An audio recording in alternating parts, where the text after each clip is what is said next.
Aren't you so tired of feeling like your needs are not being met? Like nobody understands you and what you want? Like conversations often end in misunderstandings and frustration? Well, maybe you're the problem. Our culture kind of encourages playing people hot and cold, not showing too much interest, being vague, tips and tricks for making someone fall for you and chase you and make them wonder, make them confused, leave them guessing. They should know what I want, they should know what I need, and all the other wonderful relationship advice that we see on TikTok and everywhere that were inspired by Chuck and Blair in Gossip Girl. This is episode 2 in a series that I'm doing where I'm breaking down concepts and ideas that I am learning about human relationships so that we can all live happily in harmony with one another. Today we're talking about a concept from the book Attached called effective communication, and although the book focuses more on romantic relationships, I believe that this is applicable for all of our relationships. So if you care at all about the way that you handle yourself with the people around you, you need to know this, and I'm here to give it to you. Before getting into how we can use effective communication, let's talk about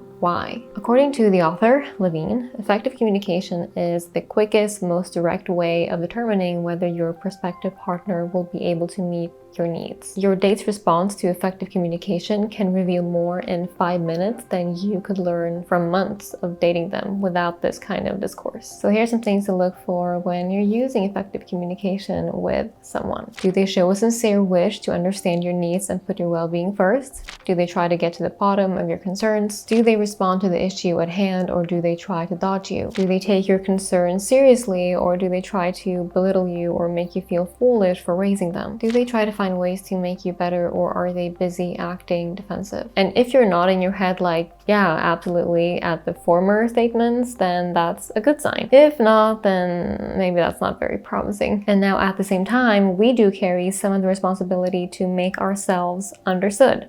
And here is how we can do that. By spelling out our needs, we make it easier for the other person to meet them instead of expecting the person to just know what's bothering us and have them guessing. And yeah, we all want to feel like the people around us, specifically romantic partners, are so deeply intertwined with us that they should know exactly what's bothering us and how to fix it. Realistically though, we can't expect someone to know what we're thinking, so unless we tell them what's on our mind, they don't really know. Now what this comes down to really is assumptions. You know, we may assume that they haven't picked up on our frustration because they simply don't care enough about us. We assume that we know what they mean instead of just asking, and we hint at what we need instead of spelling it out, and then when they don't pick up on it, we assume that they don't care. We'll rather judge a situation on assumptions than risk seeming too eager or too needy, and so we end up living in a guesswationship.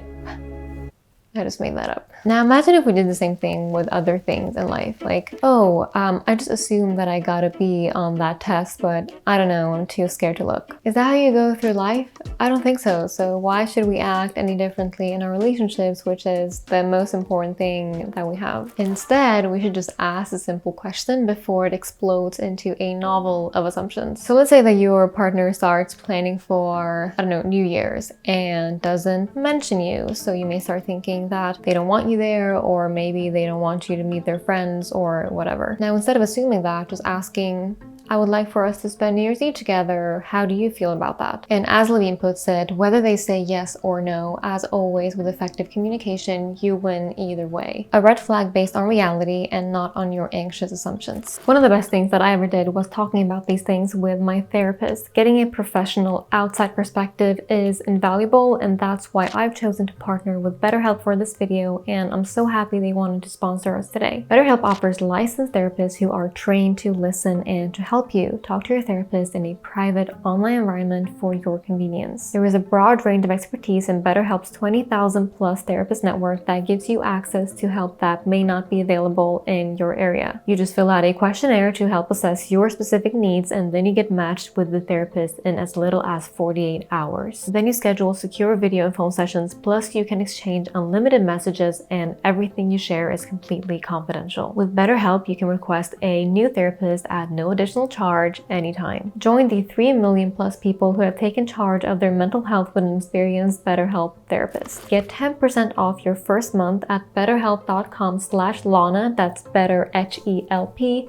also linked below in the description box. Fear, embarrassment, ego, those things come second. You want to be looking after yourself. You don't want to be getting strung along by someone else's agenda. Do you want to be wasting your precious time on the wrong people? The right answer to that is no, you don't. So let's say that you are someone who needs to be reassured a lot by your partner that they love you and are attracted to you. Instead of concealing this because you're afraid of sounding needy, you spell it out. Without any apologies, you own your needs. This does not make you weak, it makes you someone who is self-confident and assertive. If you play games, you will be attracting other players. Fear and needs kind of go hand in hand. Let's say you want your partner to call you once a day. It makes you feel reassured and like they are thinking about you. That's your need. And when they don't do that, it makes you feel like you're not on their mind or that you're not important to them, and that's the fear. Make them known and don't speak in general terms. Be as specific as you can. So for example, instead of saying something like, I don't feel appreciated by you and ending it there, it's more effective to state exactly what it is that is making you feel not appreciated. Levine really highlights giving the person a chance of getting it right, and you do that by stating precisely what it is that is bothering you, and by doing that in a way that is inoffensive and does not put your partner on the spot, but rather that allows them to be open with you without feeling attacked or criticized or blamed. We do not, however, do that when we resort to protest behavior. Now, protest behavior is when we express our need for closeness and reassurance by acting out, and it's aimed at getting our partner's attention. Now, we do this in different ways depending on our attachment style. And now let's take two examples from this book. I think it's so helpful in really demonstrating this. So, situation. He always calls at the last minute to make plans. Protest behavior. Tell him you're busy whenever he does that so that eventually he will learn to call in advance. Effective communication. Explain that you feel unsettled, not knowing when and if you'll see him, and that it's better for you to at least have a ballpark schedule of when you'll get together ahead of time. Another example. Situation. He hasn't called for a few days. You're worried that he wants to end the relationship. Protest behavior. When he finally calls, tell him you're busy. That'll show him. Effective communication. Inform him that it is hurtful when he disappears and that one of the things that you need most in a relationship is for your boyfriend to make you a priority whenever possible. Now let's end with this passage from the book that I think is really important to keep in mind. It's important to remember that even with effective communication, some problems will not be solved immediately. What's vital is your partner's response, whether he or she is concerned about your well-being, has your best interest at heart, and is willing to work on things.